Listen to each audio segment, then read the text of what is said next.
Indy is right. It's time for new blood at the top of this division, and I will throw hands with anybody. Well.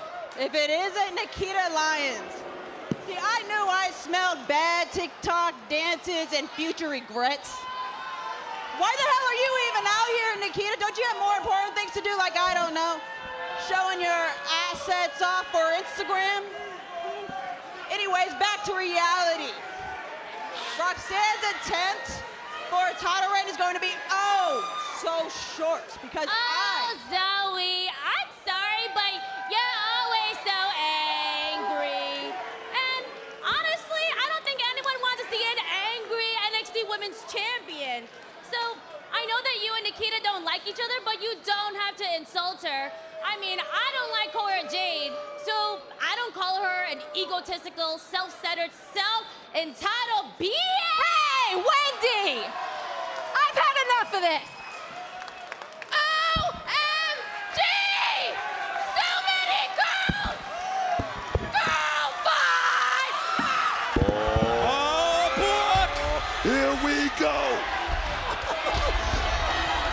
The way to kick the new year off right here, Vicky.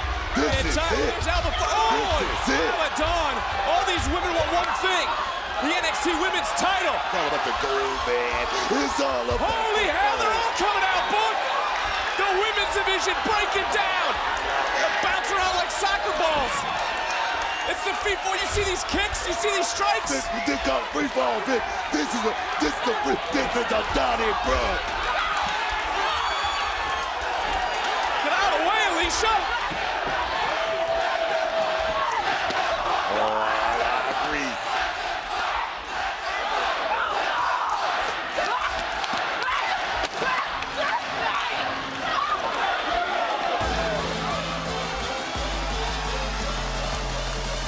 Whoa, ladies, calm down, relax. You don't need to fight each other, because I was just informed that next week there will be a 20-woman battle royal. And the winner will be the first woman to face me for the NXT Women's Championship at Vengeance Day. Good luck, everybody. Oh, book, I don't know if relax was the best word to use. Back to the action. Back to the action, Vic. Back to the action.